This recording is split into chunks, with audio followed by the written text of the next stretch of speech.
ያስጥልን ውድ ሀረሪ ቲቪ ተመልካቾች በዛሬው ዕለት እንግዲህ በሀረር ኢማም አህመድ ስቴዲየም የአውሮፓ ቻምፒየንስ ሊግ የፍጻሜ ጨዋታ ለመመልከት እዚህ ታድመን ነው የምንገኘው። እንግዲህ በዚሁ በስቴዲየም ውስጥ እንደምንመለከተው በሁለት ተከፍለው ደጋፊዎች እንግዲህ የአርሴናል ደጋፊዎች ዋንጫ መቁጠር ጀምረዋል ከባለፈው ሳምንት ጀምሮ። እንዲሁም ደግሞ ሌሎች ደግሞ እየቋጠሩ ያሉበት ጊዜ ሰዓት ነው። የማንቸስተር ዩናይትድ በተለይ ደግሞ የማንቸስተር ዩናይትድ ደጋፊዎች እዚህ ስቴዲየም ላይም ታድመው ለሁለት ጎራ ተከፍለው እንግዲህ ያው የስቴዲየም ድባብ የደመቀበት ሁኔታ ነው ያለው። አሁን ጨዋታውም ሊጀመር እንግዲህ ትንሽ ደቂቃዎች ነው የቀሩት ማለት ይቻላል። እንግዲህ በኳታር የቢሊዮን የፔትሮ ዶላር ያው የበለጸገው ፔጄ እንግዲህ እንዲሁም ደግሞ በኢኮኖሚስቱ አርሴን ዊንገር ወደ ኢትዮጵያን ልብ መግባት የቻለው አርሴናልን ሁለቱ ክለቦች የሚያገናኝ ጨዋታ ነው።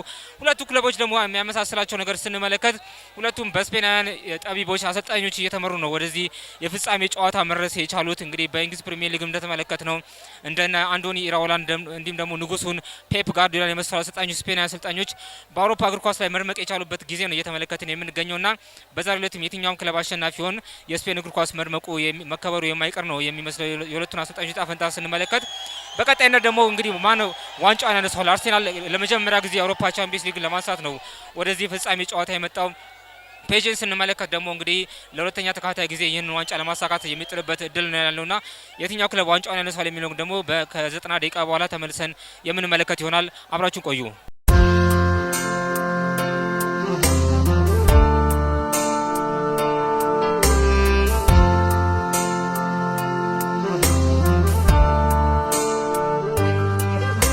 ዛሬ የተገናኘ ነው እንግዲህ ያው የቻምፒየንስ ሊግ የፍጻሜ ጨዋታ ላይ ነው። ወደዛ ያው ወደ ጅማሬ የተቃረብን ነው።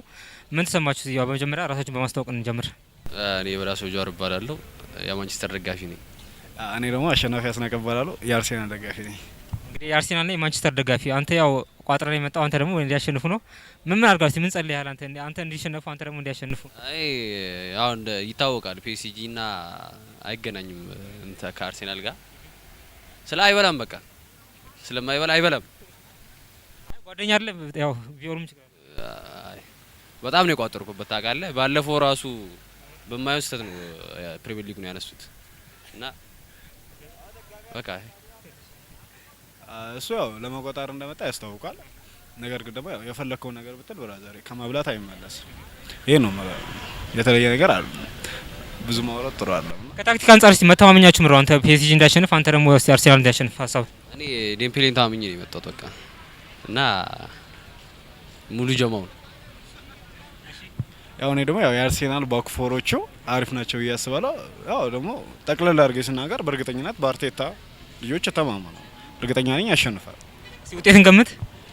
3-1 ፒኤስጂ 3 2-1 አርሴናል።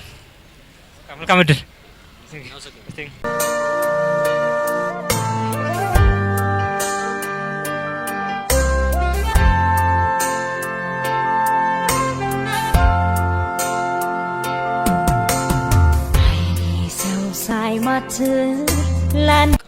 እሺ አብጸጋ ዳንኤል እባላለሁ።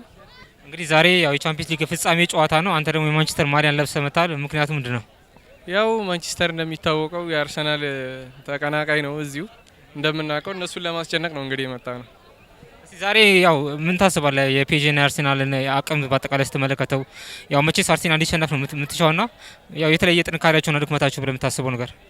ያው አርሰናል ጠንካራ ነው በአሁኑ አመት እንዳየነው ከሆነ ግን ፒኤስጂም እንዲህ ይናል የሆነ ቲም አይደለም። ተዘጋጅቶላቸዋል በደንብ አይቀርላቸውም እና በቃ አይቀርላቸውም። መሸነፋቸው ነው እነሱን የመጣንላቸው እነሱን ለማብሸቅ። እዚህ ያለው ድባብ ምን ይመስላል? ስቴዲየም አካባቢ ላይ በዚህ መልኩ መሰናዳቱ ሀረር ላይ ምን የተለየ ስሜት ይሰጣል? በእግር ኳሱ በእነዚህ አይነት ሁኔታ እግር ኳስ አሁን እንደዚህ በመዘጋጀቱ አሁን ብዙ ወጣት ሌላ ቦታ ላይ መዋል ትቶ እንደምታየው ነው። ኳስ በጣም ነው እንግዲህ ሀገራችን ላይ እንግዲህ እንደምታየው ብዙ ይናል የኳስ አፍቃሪ እንዳለ ታያለ። ያው እንግዲህ በሰልፍ ነው የምንገባው። በቃ ይሄው ነው። ያው እንግዲህ እግር ኳስ ላይ ብሽቅ ያለ ነው። በተለይ ደግሞ በማንቸስተርና አርሴናል ደጋፊዎች መካከል የምታስታውሰው እስቲ የብሽቅ ቃል ካለ ለአርሴናሎች? ያው ብዙ አይነት አለ ግን ጸብ ያለው አለ። አሁን በመሀል ጓደኛ ማቾች ተጣልተው እስከ መታረቅ የሚደርሱበት አለ። ኳስ ነው የአንድ ጊዜ ስሜት ነው። ይጣላሉ፣ ይታረቃሉ። በቃ ኳስ ነው ስሜት ነው እንጂ ሌላ የከፋ አይመጣም። ፍቅር ነው በቃ የምንማርበት። ውጤቱ 2-1 በፒኤስጂ 1 ይከታል አርሰናል፣ ፒኤስጂ 2 ይከታል። እንደባለፈው ይዘጋሉ። ብዬ ገምታለሁ። ማንቸስተር ዩናይትድስ በቀጣይ ዓመት በፕሪሚየር ሊጉም ሆነ በቻምፒየንስ ሊጉ ምን ደረጃ ላይ እንጠብቀው? በሁለቱም የሚገርም አቋም ላይ ጠብቁት። እንግዲህ አሁን እንደምታየው ከሆነ አሪፍ እንቅስቃሴ ላይ ነው። አሰልጣኝም አሪፍ አርግቷል እና አሁን ቀጣይ በቻምፒየንስ ሊግም በሁሉም መድረክ ላይ የሚገርም ነው የሚሆነው። እተማመናለሁ ቡድኔ። መልካም እድል። እናመሰግናለን።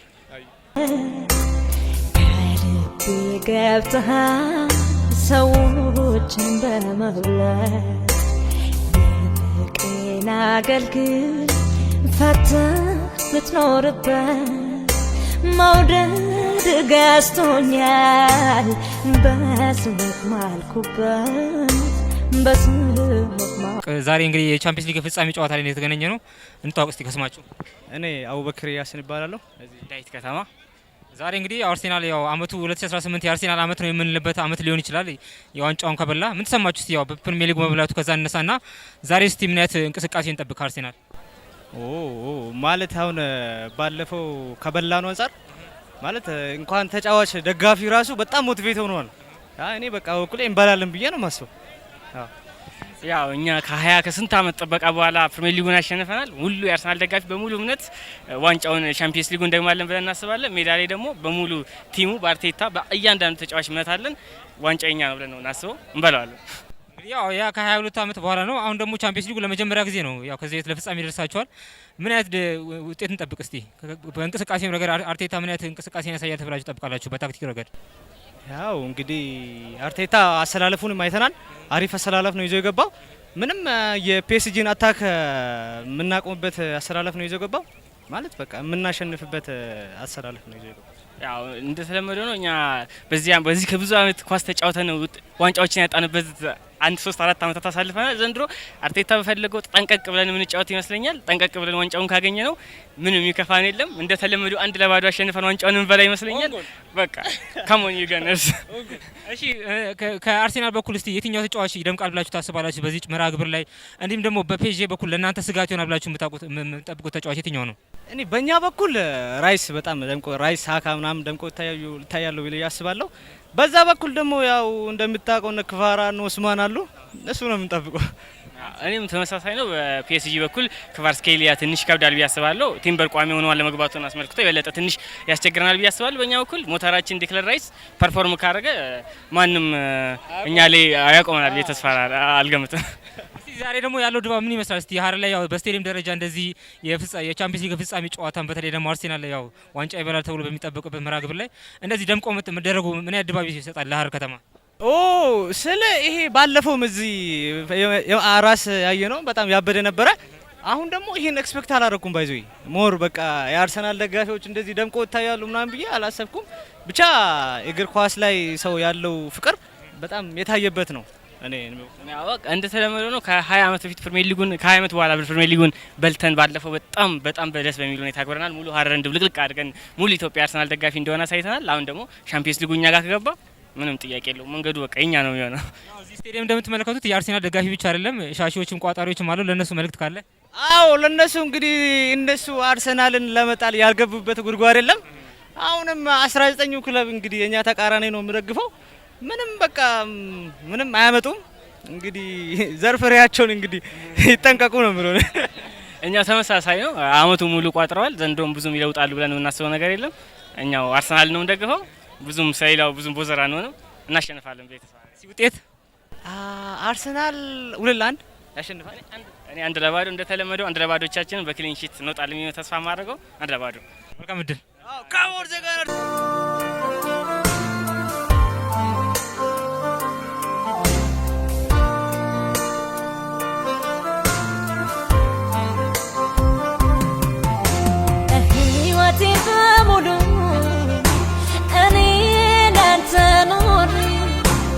ብዙ አሳልፈናል ታውቀዋለህ ፍቅሬ ውስጥ ያሞብህ ኖር በደሴ ይባላል። ዛሬ እንግዲህ ያው የቻምፒየንስ ሊግ ፍጻሜ ጨዋታ ላይ የተገናኘ ነው። እስቲ ባለፈው ሳምንት አርሴናል ዋንጫውን የፕሪሚየር ሊግ ዋንጫውን ከረጅም ጊዜ በኋላ በልተዋል። አሁን በዚህ ሳምንት ደግሞ ዛሬ ምን አይነት ውጤት እንጠብቅ? እስቲ ምን ተሰማሽ ባለፈው ሳምንት? በእኔ በኩል የተለያየ ሀሳብ አለኝ፣ ግን በአጭሩ አርሴናል እንደሚያሸንፍ ተስፋ አድርጋለሁ። እስቲ ምን አይነት እንቅስቃሴዎችን እንጠብቅ? ያው ፔጅም ያው ጠንካራ ክለብ መሆኑ ይታወቃል። አርሴናሎችን ጥንካሬያቸውን የፔጅ ደካማ ጎን የምትዩ? ደካማ ጎን አላቸው ብዬ አላስብም። በእኛ በኩል ደግሞ ዋይት ብቻ ነው እንትን ጉዳት ላይ ያለውና ጥሩ ጨዋታና ቴክኒክ ይካሄዳል ብዬ አስባለሁ። ያው ዛሬ ደግሞ ያው ስቴዲየም ላይ እንደተመለከትሽው የአርሰናል ደጋፊ ብቻ አይደለም ቋጣሪዎችም ተገኝተዋል። እነሱ ምን መልእክታለሽ? የተለያዩ ማንቸስተር አብዛኛዎቹ ደግሞ የማንቸስተሮችም ደጋፊዎች አሉ እና እስኪ እናሳፍራቸዋለን ብዬ አስባለሁ። ምን አይነት ውጤት እንጠብቅ እስቲ? አርሰናል ያሸንፋል። ስለስንት? 1-0 እናሸንፋለን። እሺ መልካም እድል። እሺ መልካም እድል። እንችላለን።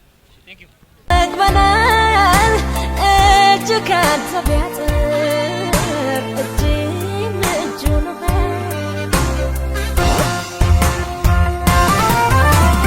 ደሙት በላይ የለ አንተን ልትቀጣ ፍቅሪ ቆየህብን ከማን ጋር ልውጣ ደስታችን ሲጠበቅ እየተጀበረ እኔን ሀዘን በላ ሙሽራዬ ቀረ የእናቴ ልጅማ።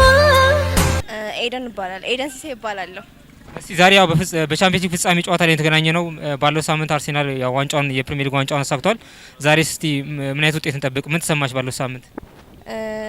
እኛ ከፍተኛ ውጤት እንጠብቃለን፣ ግን ምንም ቢሆን 1-0 አሸንፈን ዋንጫውን እንደምንወስድ እርግጠኛ ነኝ። ምን አይነት ጥንካሬዎች አሉት ብለሽ ታስቢያለሽ? አርሰናል በፔዥ በኩል ራሱ ስጋት የሚሆኑባችሁ ምንድነው?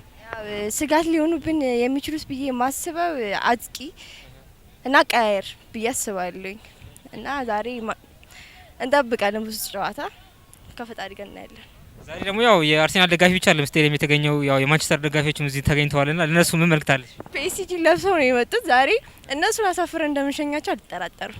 ስለስንት እንጠብቅ ውጤት? 1-0 ብዙ እንዳንጎዳቸው 1-0 አሸንፈን እንሄዳለን። እስቲ የምታውቂው የማንቸስተር ደጋፊ ካለ ጓደኛሽ ምናምን በስም ጠቅሰሽ መልእክት? አቶ ሀምዲ ይባላል። ይኸው እዛ ጋር ይገኛል። እሱን ልነግረው የምችለው እንግሊዝ ፕሪሚየር ጋር ይበላም እያለኝ ነበር የበላ። አሁን ደግሞ ቻምፒየንስ ሊጉን እንበላለን። መልካም እድል። እናመሰግናለን። ወንድሜ እንደሆነ ተነጋግረን ነበር መቼም በሱ አትቀርም በወንድሜ ፎቶ እሱን አላገባም በጣም ተተክቶ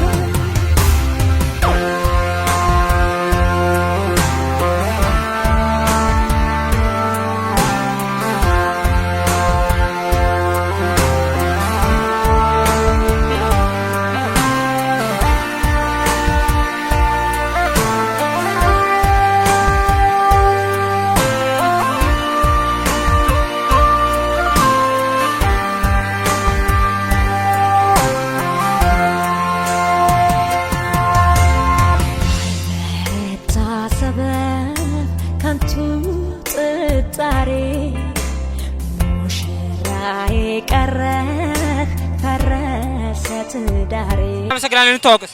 እሺ አብዱልሐሚድ አቡበከር እባላለሁ። ኦሪጂን ዲኮር ኤንድ ኢቨንትስ ስራ አስኪያጅ።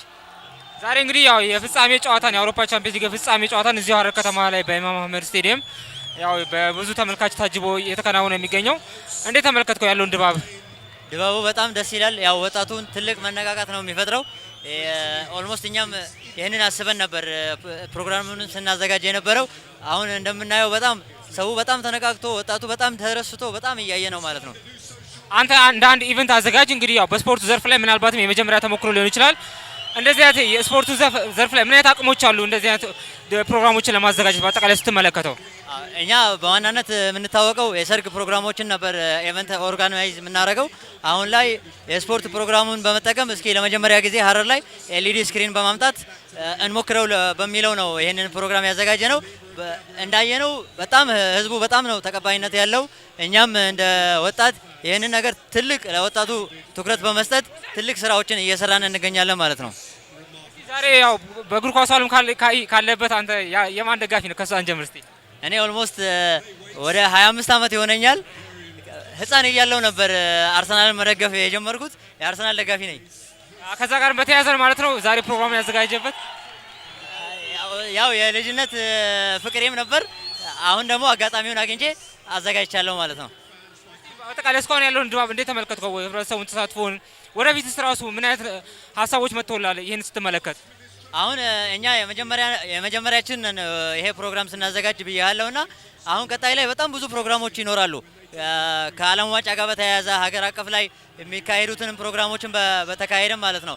ኦልሞስት እሱንም በሰፊ ሁኔታ ከዚህ በተሻለ መልኩ ተዘጋጅተን እንደምንዘጋጅ እና እንደምናስተላልፍ ጥሬን ያስተላልፋለሁ።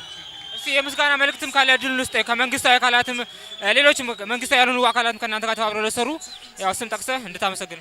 እሺ በዋናነት ትልቅ ምስጋናዬን ማቀርበው ለስፖርት ኮሚሽን ነበር። ስፖርት ኮሚሽን ከፍተኛ ዝግጅት ሀሳቡን ካመነጨንበት ጊዜ ጀምሮ ከፍተኛ ድጋፍ እያደረገልን ነበር። ፕሮግራሙ እስኪሳካ ድረስና ዛሬ ላይ እስክንደርስ ድረስ ትልቅ የነሱ ድጋፍ ነበረን ማለት ነው እና እጅግ አድርገን እናመሰግናለን እላለሁ። ቴንክ ዩ እናመሰግናለን። እናመሰግናለን። ፍረዱልኝ ሰዎች